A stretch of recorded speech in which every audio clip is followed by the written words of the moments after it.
Have you ever felt your stomach completely drop when you get left on read? Or how about that mini heart attack when you scroll past a group photo and realize your friends hung out without you? It sucks, right? And hey, drop a comment below if you've ever spiraled into a FOMO panic over this, just so I know I'm not the only one overthinking things.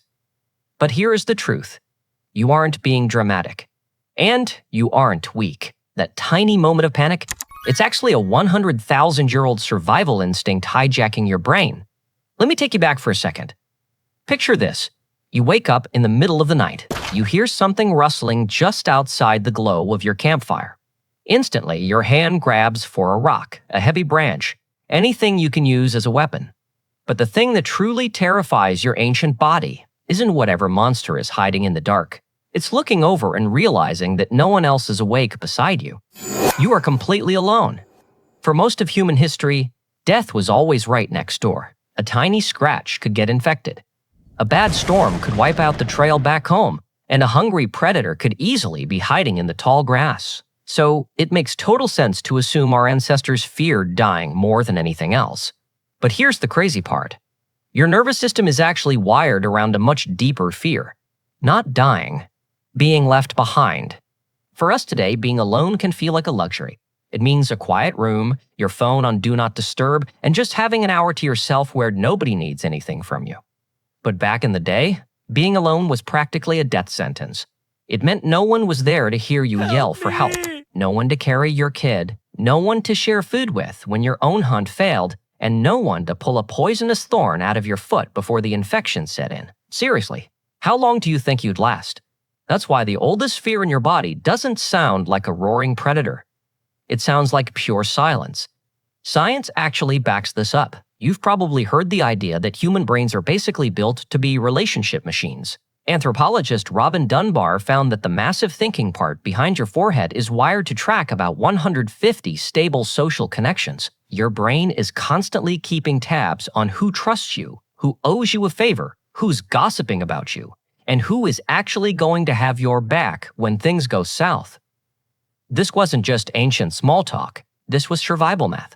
See, in a world before police, hospitals, supermarkets, or locked doors, your reputation was literally part of your immune system.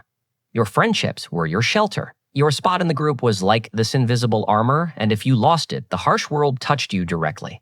This perfectly explains why social fear feels so incredibly physical today. You know that feeling when someone rejects you, your stomach completely drops. Your chest gets tight, your face flushes hot, and you replay the moment in your head over and over again. Why does a simple look, a harsh sentence, or getting the silent treatment hurt that much? Because for your ancestors, rejection wasn't just awkward or symbolic. It could quickly become lethal. Think about the amygdala, that little almond-shaped alarm center in your brain. Neuroscientist Joseph Ledoux showed that it acts like your body's built-in smoke alarm. It reacts before the house actually burns down, and it definitely doesn't stop to ask if your panic is socially appropriate. It just senses danger and hits the button. And in an ancient camp, danger wasn't just claws and teeth. Danger was a face turning away from you. This starts the second we are born. Human babies are helpless for a ridiculously long time. Primatologist Sarah Blafer-Hurdy pointed out that we are cooperative breeders, meaning it took a whole village to keep a kid alive. Mothers, fathers, grandmothers, older siblings, and even just trusted neighbors formed this living safety net. So your very first survival skill? It wasn't walking. It was making sure people wanted you around. Before you could even speak a word, your tiny body was already studying faces. Soft eyes meant warmth and safety. A tense voice meant trouble. If a caregiver left for too long, panic set in, and that panic wasn't weakness. It was an alarm shaped by hundreds of thousands of years, where a baby left outside the circle simply didn't get a second chance. So next time your modern brain freaks out over being excluded, embarrassed, or forgotten, give yourself a break. You aren't being dramatic. Your body is just remembering a very old, very brutal equation. Alone equals exposed. Now, picture a camp at dusk. The sky is turning orange, the ground is cooling off, and smoke is rising from a small fire while kids sit close enough to feel the heat on their knees. But don't get the wrong idea. This wasn't some perfect, peaceful utopia where gentle cartoon people just smiled around a fire forever. They were human. That means there was jealousy, anger, and petty arguments over food, laziness, and pride. The same people who could save your life could also make it absolutely miserable. But the group still mattered more than almost anything. In a lot of these ancient societies, meat wasn't just calories. Meat was politics. If a hunter acted way too arrogant after a good catch, the rest of the group wouldn't just let it slide. They would actually tease him, crack jokes, and cut his ego down to size. That teasing wasn't random cruelty. It was a form of social control. In a world with no king and no police, the group itself was the judge. If you were too selfish or aggressive, you could face gossip, ridicule, or in extreme cases, total expulsion. So what did ancient humans genuinely fear more than dying?